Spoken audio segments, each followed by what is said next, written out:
बोला मैं तो तारा आवाज तो मत बता करले हुआ चाहे करले हुआ चाहे केतना कमाई भैया अरे माई का कर्जा माई केहू से भलाई भैया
केहू से भलाई भैया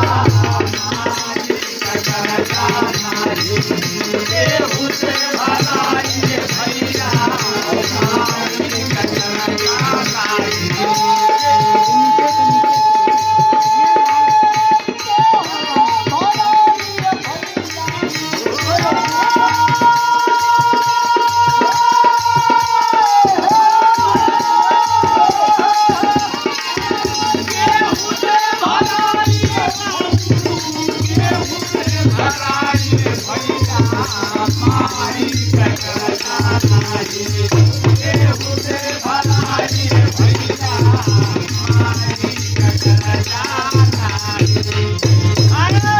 भैया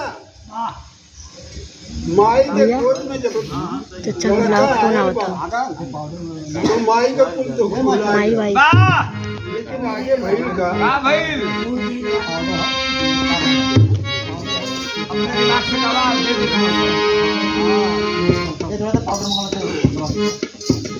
ये जाओ तो अरे अब का करबा पाउडर चला चला चला रहेगा मत अगले अतुल अरे माई का कर्जा नहीं केहू से भलाई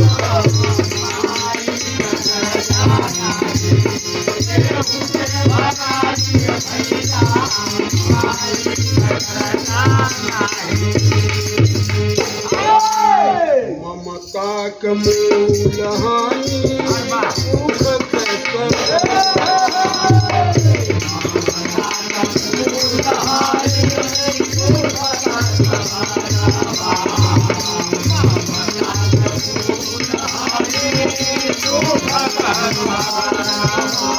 अमृत रस पान छुए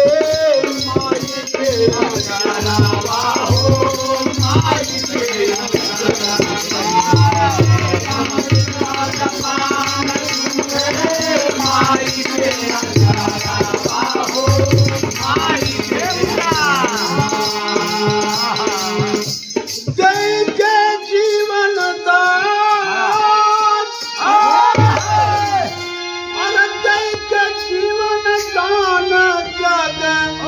जननी माई के कर्जा नहीं केहू से भलाई भैया केहू से भलाई भैया केहू से भलाई भैया माई तो अपने लड़का के विधिपूर्वक सेवलीन पालन पोषण कैलीन अपने ओदे में सुतली न वो लड़का के झूरे में सुतौली।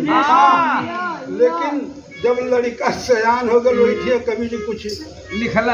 दे। लेकिन तीसर की लाइन में कवि का लिखल है, न लायक भई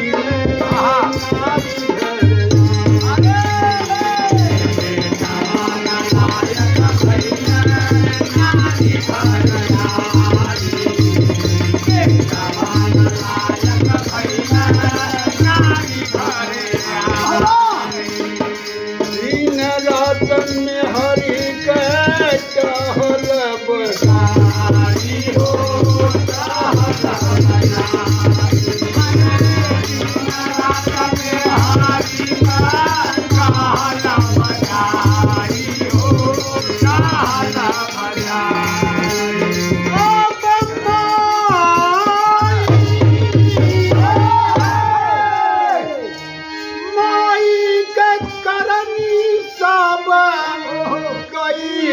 भुलाई माई कर जाना केहू से भराई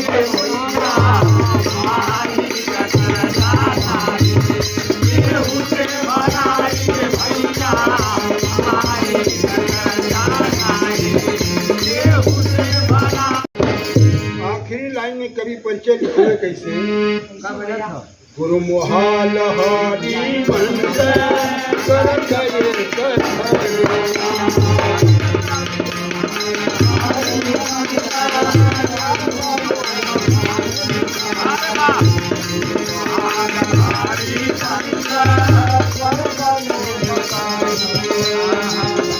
लाल विदेशी नारायण भय सपाना